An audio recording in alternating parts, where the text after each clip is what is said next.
교회 공동체에 속하지 않았지만 스스로 신앙생활을 한다고 주장하는 가나안 교인들이 급속도로 늘어나고 있다는 것입니다. 교회 안 가요. 주일날 스타벅스에서 커피 마시면서 사랑의 교회가 어쨌다느니, 어떤 교회가 어쨌다느니, 목회자들이 어쨌다느니, 그러나 나는 하나님을 사랑한다고 하면서 거기서 교회와 신앙에 대한 말을 제잘거리는 성도, 그 사람을 가나안 성도라고 하고, 또 가나안을 거꾸로 하면 안 나가 교회, 그렇게 지금 가나안 성도들이 유행하고 있습니다. 하지만 좀 죄송스럽지만 여러분들께 아쉽게도 이 가나안 성도의 범주에 어릴 때 부모님을 통해 교회에 출석하였지만 거부하고 있는 자녀도 포함됩니다. 그렇다면 왜 우리 주위에 이러한 비극이 발생하고 있을까요? 가나안 교인이 늘어나는 비극, 왜 이러한 비극이 발생하고 있을까요? 저는 그 이유를 두 가지로 생각합니다. 첫째, 가나안 교인 그들 자신의 문제입니다. 그들 스스로가 자기 주장 의지의 열매인 게으름과 무지가 가져오는 교만에 갇혀 진리를 떠났기 때문입니다. 둘째, 교회 공동체 구성원들 각각이 신앙의 기본 자세를 잃어버렸기 때문입니다. 그 결과 교회 공동체는 자연스럽게 이탈자들, 가나안 교인들을 양산하게 되었습니다. 그렇다면 우리 성도들이 갖추어야 할 신앙의 기본 자세는 무엇일까요? 신앙의 기본 자세, 그것은 바로 열정, 진리, 그리고 행동입니다. 열정, 진리, 그리고 행동입니다. 하나님께 맡기신 사명에 대한 열정, 그리고 진리이신 하나님의 말씀 안에 거함, 그리고 진리를 행동함, 액션입니다. 어떤 일을 했냐 안 했냐 사이에는 하려 했는데 안 한 겁니다. 이거는 정말 해야 되는 일이라고 나는 정말 생각했어. 그러나 못했어. 안 한 겁니다. 우리는 이 진리를 행함, 순종, 이것에 대해서 잘 생각해 보면 좋겠습니다. 바로 이 사실을 명심해야 됩니다. 열정, 진리, 그리고 행동, 이 사실을 명심해야 되고요. 우리 역시 이러한 신앙의 기본 자세를 잃어버리는 순간 가나안 교인이 될 위협이 있습니다. 우리도 신앙의 기본 자세를 잃어버리면 언제든지 가나안 교인이 될 수 있다는 것입니다.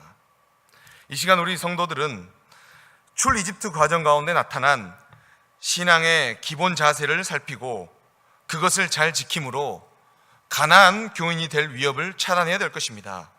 또 신앙의 기본 자세를 잘 지킴으로 우리 주위에 널려있는 가나안 교인들이 다시 교회 공동체로 돌아올 수 있게 하는 계기를 만들기를 주님의 이름으로 축원합니다. 첫 번째, 신앙의 기본 자세, 첫 번째는 바로 사명에 대한 열정입니다. 바로 그 열정의 모델은 이스라엘의 민족 지도자 모세였습니다. 그는 이스라엘 민족의 지도자로서 열정적으로 자신의 사명을 감당했습니다. 아무리 이스라엘 자손들이 모세에 대하여 불평하고 그를 죽이려고 하고 수없이 그를 갈아치우려 하였지만 그는 묵묵히 하나님께서 원하시는 대로 이스라엘 자손들을 시내산까지 이끌었습니다. 그곳에서 그는 하나님과 이스라엘 자손들의 언약을 체결하였습니다. 그리고 이제는 하나님과 이스라엘 자손들의 언약식을 완성하고자 눈의 아들 여호수아만을 대동한 채 홀로 산 정상으로 올라갔습니다. 그리고 하나님께서는 시내산 정상에 오른 모세에게 하나님 당신이 이스라엘 자손들 안에 거하시기 위한 장소, 성막, 하나님의 집, 천막이 주위에 있고 이렇게 높은 펜스가 쳐져 있고요, 연기가 피어오르고 물두덩이도 보이고 그러실 겁니다. 바로 이 장소가 바로 성막, 회막, 증거막이라 하고요, 바로 이 이스라엘 진영들 가운데서 거하시는 하나님의 집이었습니다.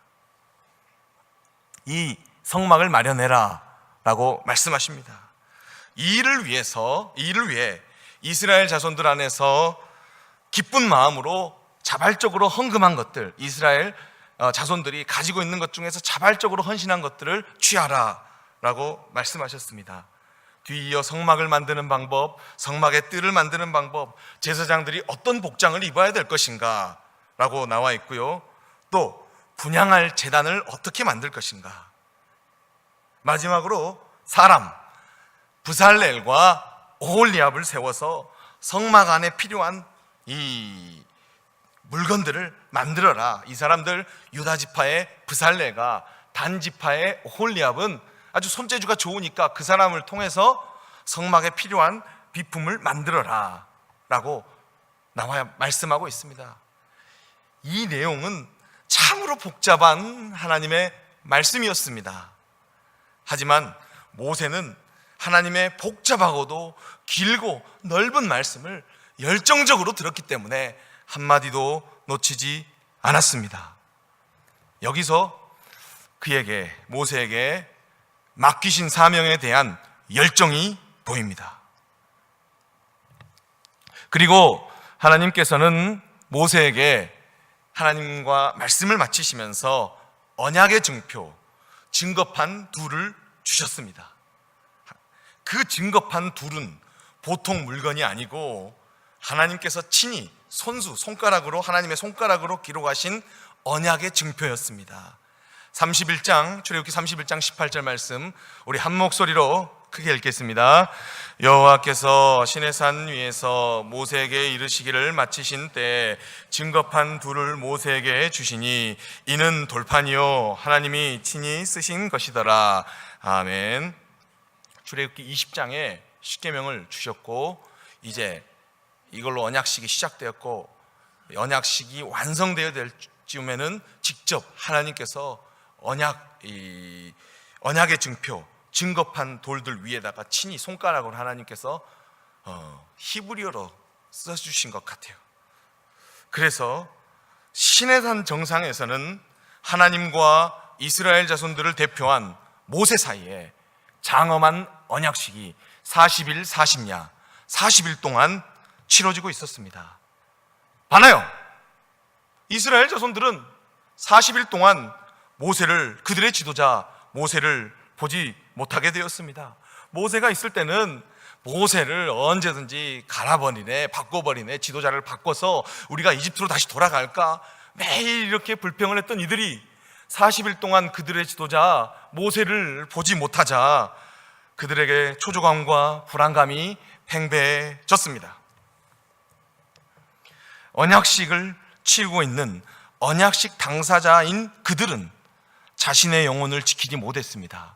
이스라엘 자손들은 언약식 당사자들이에요. 하나님과 인내로서 40일 동안 기다려야 하는, 자신을 정결하게 지켜야 하는 언약식 당사자들이 자신들의 영혼을 지키지 못했습니다.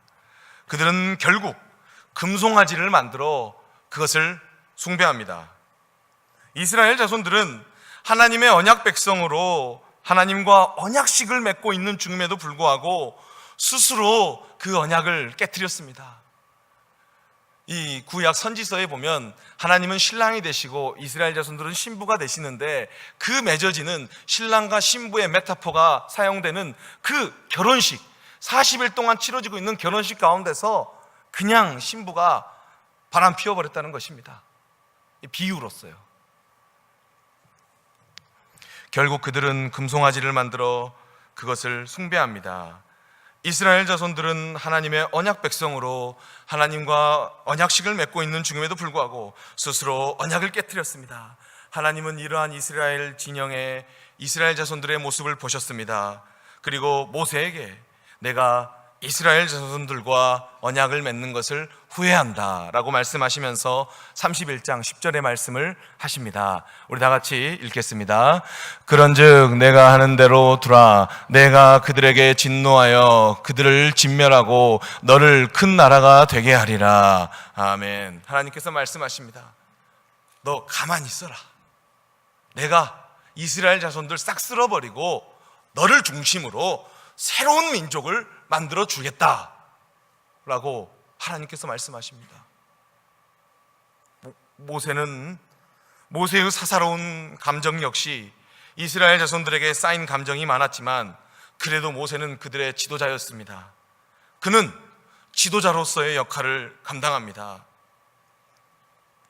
모세는 언약을 후회하시는 하나님께 여호와 하나님의 명성에 의거해 주의 종 아브라함과 이삭과 이스라엘과 맺은 언약에 의거해 그들을 용서하여 주실 것을 간청합니다. 하나님 지금 이집트 민족들이 우리를 지켜보고 있는데 하나님께서 우리 이스라엘 자손들을 싹 쓸어버리시면 이집트에 있는 사람들이 야, 이스라엘의 하나님, 히브리 민족의 하나님 참 이상한 양반이다, 뭐 하려고 산에까지 데리고 와서 이스라엘 자손들을 싹 죽여버리는가, 참 이상한 사람이다, 이상한 신이다, 하나님을 모욕할 것 같습니다 라고 말합니다. 또 하나님, 우리의 조상 아브라함과 이삭과 이스라엘과 했던 약속을 기억해 주십시오. 우리 민족을 용서해 주십시오. 그들과의 약속에 의거해서 우리 민족을 용서해 주십시오 라고 모세는 간절히 기도했다는 것입니다. 열정적으로 기도했다는 것입니다. 이처럼 열정적으로 중보의 사역을 감당하는 모세로 인하여 하나님께서는 뜻을 돌이키셔서 말씀하신 화를 참으셨습니다. 모세는 하나님께 용서를 간청한 후에 여호수아와 함께 이제 산으로 내려와 보니 형편없는 이스라엘 자손들이 보였습니다. 형편없는 이스라엘 자손들이 금송아지신을 숭배하고 모세가 하나님의 영광의 빛이 언약궤를 들고 이렇게 산에서 내려오면 모세한테 이렇게 모세가 하나님과 이렇게 하나님의 마음을 돌이켜서 이스라엘 백성들을 구원해 줬기 때문에 이스라엘 백성들이 좀 이렇게 자중할 줄 알았는데 더 심란하게 날뛰는 모습, 그런 모습을 보니까 모세가 돌았던 것 같습니다. 이 광경을 보자 착한 척하며 하나님께 참으시기를 요구했던 그가 오히려 참지 못하여 하나님께서 주신 언약궤를 그냥 던져버렸답니다. 그냥 금송아지를 향해서 던져버렸습니다. 그리고 깨트린 금송아지를 불에 태워서 갈아서 다 마셔라, 이스라엘 자손들, 이 금송아지 숭배에 참여한 이스라엘 자손들에게 더 마셔라 라고 했다는 것, 우리가 다 알고 있는 내용입니다. 동기야 어쨌든지 간에 모세 역시 자신의 혈기로 인하여 하나님께서 직접 주신 증거판을 산 아래로 던져버렸다는 것, 하나님께서 주신 혈기로 인해서 모세 역시 자신의 혈기로 인해서 더 큰 실수를 행하였던 것입니다. 하나님의 일을 하는 우리 역시 우리 안에, 내 안에 끓고 있는 것이 열정인지 혈기인지를 항상 잘 구별해야 할 것입니다. 그리고 모세는 백성들의 죄를 아뢰며 다시 한번 여호와 하나님께 나아가 아뢰입니다. 오늘 본문의 내용이죠. 32장 32절 말씀 읽겠습니다. 그러나 이제 그들의 죄를 사하시옵소서. 그렇지 아니하시오면 원하건대 주께서 기록하신 책에서 내 이름을 지워버려 주옵소서. 아멘. 모세는 하나님께 이스라엘 민족을 대표해서 하나님께 용서를 구하는 말씀을 기도를 합니다. 하나님, 이스라엘 자손들의 죄를 용서해 주십시오. 그렇지 않을 것 같으시면 주께서 기록하신 생명책에 내 이름을 빼도 좋습니다. 그 정도만큼 제가 간절히 바라니까 우리 민족을 용서해 주십시오 라고 기도했습니다. 모세는 민족의 지도자로서 자신의 사명을 생명책에 기록된 자신의 안위보다 더 귀하게 여기는 열정을 보입니다. 이처럼 모세가 보여준 사명에 대한 열정이야말로 신앙의 기본 자세요, 더 나아가 모든 시대에 적용되는 지도자들에게 필요한 자세입니다. 이 시간 우리 성도들이 모세와 같이 신앙의 기본 자세, 사명에 대한 열정을 지닌 자들이 되시기를 바랍니다. 두 번째, 신앙의 기본 자세 중 두 번째는 진리 안에 거함입니다. 이스라엘 자손들에게 있어서 진리는 모세를 통하여 말씀하시는 하나님이셨습니다. 그 하나님께서는 언약 백성들에게 십계명을 말씀하셨습니다. 그래서 적어도 이스라엘 자손들은 그것만큼은 지켜야 했습니다. 하지만 이스라엘 자손들은 그 일에 실패했지요. 40일 동안 모세를 보지 못하여 발생한 초조감과 불안감은 이스라엘 자손들을 지배했습니다. 그리하여 그들은 그들 나름대로 모세 다음 지도자로 생각되었던 아론에게 찾아가 다음과 같은 요구를 합니다. 32장 1절 하반절 읽겠습니다. 일어나라, 우리를 위하여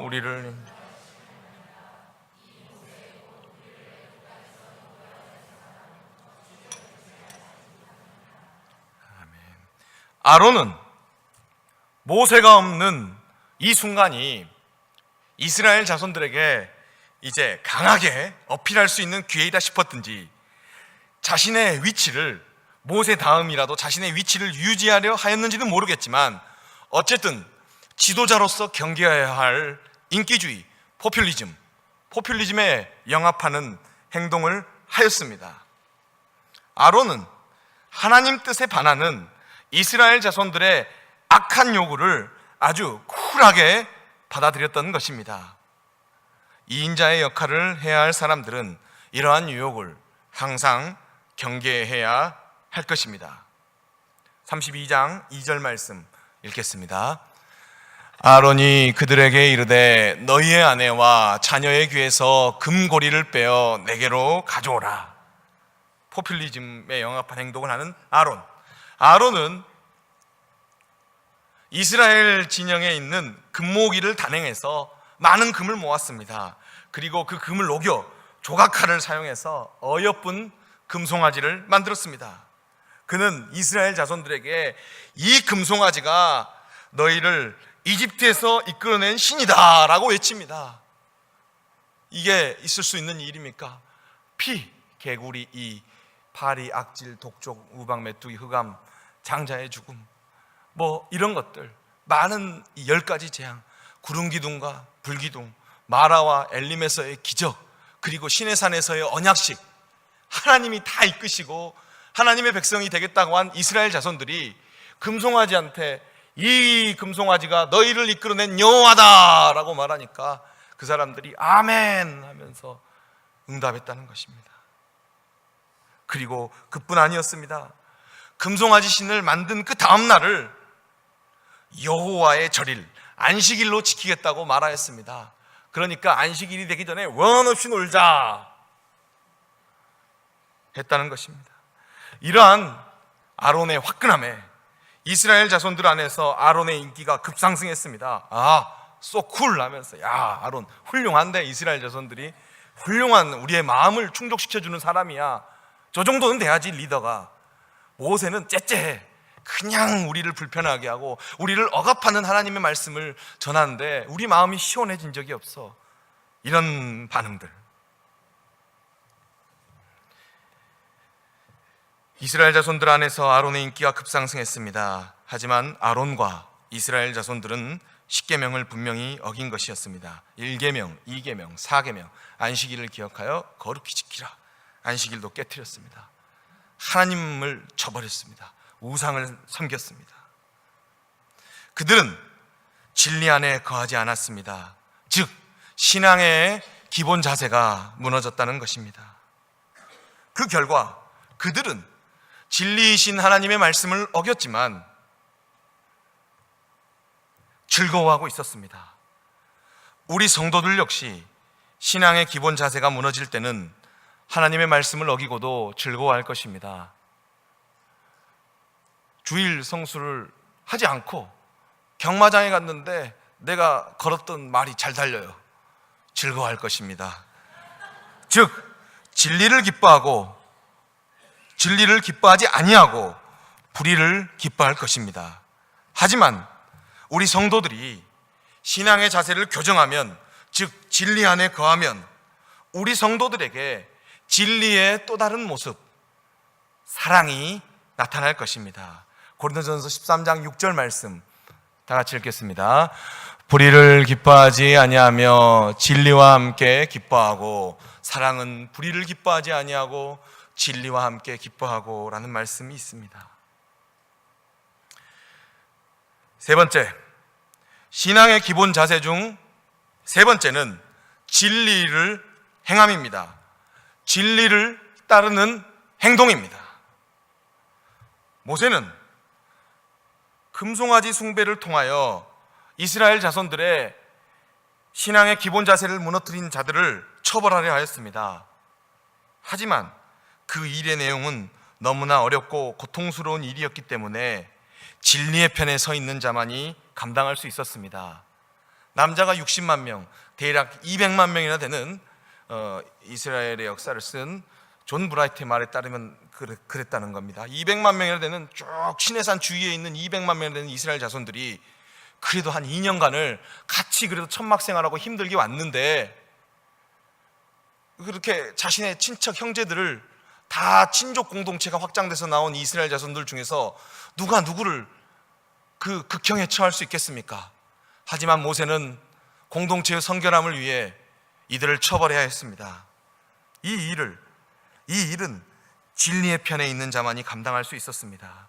그래서 모세는 레위 지파로 하여금 이 일을 유도한 자들, 관련된 자들을 모두 죽이라 라고 명하였습니다. 레위 지파 사람들은 진리를 따르는 자들이었기 때문에 하나님께서 세우신 사람 모세의 말에 순종했습니다. 이로 인하여서 3,000명이 죽었습니다. 레위 지파 사람들은 이 금송아지 숭배에 참여한 사람들을 자신의 형제, 부모님, 자녀일지라도 레위 지파의 이 금송아지 숭배에 참여한 사람들을 처단하고 죽였다는 것입니다. 이스라엘 진영에는 적막과 비통함이 흘렀습니다. 하지만 이 적막과 비통함은 극복되어야 될 일입니다. 모세는 이 일이야말로 여호와 하나님께서 보시기에 헌신이다 라고 분명히 레위 지파를 지켜 세웁니다. 32장 29절 말씀 우리 읽겠습니다. 모세가 이르되 각 사람이 자기의 아들과 자기의 형제를 쳤으니 오늘 여호와께 헌신하게 되었느니라. 그가 오늘 너희에게 복을 내리시리라. 아멘. 과연 모세가 너희들 헌신했다, 여호와께서 복을 주실 것이다, 레위 지파에게 선언했습니다. 과연 진리를 따라 행동한 레위 지파 사람들은 모세가 선포한 복에 어느 정도 기뻐했을까요? 자신의 민족, 자신의 친척, 형제를 죽인 이 레위 지파 사람들이 모세가 너희들 복이 있다 라고 했을 때 어느 정도 기뻐했을까요? 기쁨도 있었겠지요. 하지만 그만큼의 고통도 뒤따랐을 것입니다. 그렇습니다. 진리를 따르는 행동은 고통을 수반합니다. 그렇다 할지라도 우리는 하나님의 말씀, 진리에 순종해야 합니다. 이것이 바로 신앙의 기본 자세이기 때문입니다. 여러분, 우리 성도님들께 묻고 싶습니다. 혹시 내 안에 행동이 따르지 않는 진리가 있습니까? 그렇다면 그 진리는 단지 철학일 뿐입니다. 내 안에 순종하지 못하는 하나님의 말씀이 있습니까? 그렇다면 내게 있어서 그 하나님의 말씀은 단순한 문자요, 율법일 뿐입니다. 그래서 신약성경의 야고보서의 기록자는 다음과 같이 말했습니다. 2장 26절 말씀 우리 한 목소리로 읽겠습니다. 영혼 없는 몸이 죽은 것 같이 행함이 없는 믿음은 죽은 것이라. 아멘. 행함이 없는 믿음은 죽은 거다 라고 말합니다. 이 시간 우리는 말씀을 통하여 신앙의 기본 자세에 대하여 살펴보았습니다. 그것은 열정, 진리, 그리고 행동입니다. 자세히 말하면 사명에 대한 열정, 진리 안에 거함, 그리고 진리를 따르는 행동입니다. 우리 성도들이 이러한 신앙의 기본 자세를 갖출 때라야 영적인 싸움을 할 수 있습니다. 그렇다면 당연히 시대정신을 주관하는 자, 공중의 권세 잡은 자 사탄 마귀는 우리의 신앙의 기본 자세를 흩어버리려고 몸부림치지 않겠습니까? 어릴 때부터 과도한 입시 경쟁 구조를 만들어 신앙에 있어서는 우리를 머리만 뜨겁고 가슴은 차가운 성도로 만들었습니다. 공부할 때는 머리는 차갑고 가슴은 뜨겁게 한다고 하는데 신앙생활은 그렇게 안 해요. 머리가 뜨겁고 가슴을 차갑게 만들어버립니다. 또 광대하고 정교하며 아름다운 기독교의 진리의 일부만을 왜곡, 확대, 재생산함으로 편협한 진리를 지닌 성도들을 만들었습니다. 마지막으로 진리를 따라 행동하지 않는 성도, 진리에 대한 자기 철학만을 절대화하는 성도들을 만들었습니다. 이렇게 머리가 뜨겁고 가슴은 차가운 성도, 진리의 일부를 왜곡, 확대, 재생산하는 성도, 진리를 따라 행동하지 않는 성도, 바로 이 성도가 시간이 지나 자연스레 가나안 성도가 될 것입니다. 반하여 신앙의 기본 자세를 바로 갖춘 성도는 가나안 성도들에게까지 모범이 됩니다. 그래서 그 성도는 가나안 성도들의 마음을 돌이키게 하는 기회도 마련할 수 있습니다. 물론 그 일의 완성은 성령님이시지만 적어도 우리가 할 수 있는 일의 최선, 그들을 다시 교회로 인도할 수 있을 것입니다. 그리고 이것이야말로 이 시대 주님께서 우리에게 원하시는 일이 아닐까요? 그러므로 이 시간 우리 성도들은 신앙의 바른 자세를 갖추시기를 축원합니다. 우리 성도들이 신앙의 바른 기본 자세를 갖춰서 영적인 전쟁에 승리하기를 원합니다. 또한 영적 전쟁이 있으면 전리품이 있습니다. 전쟁이 있으면 전리품이 있습니다. 영적 전쟁간 전리품으로 가나안 성도들을 다시 교회로 인도하는 역사를 경험하게 되시기를 간절히 주님의 이름으로 부탁하고 축원합니다. 찬양하겠습니다.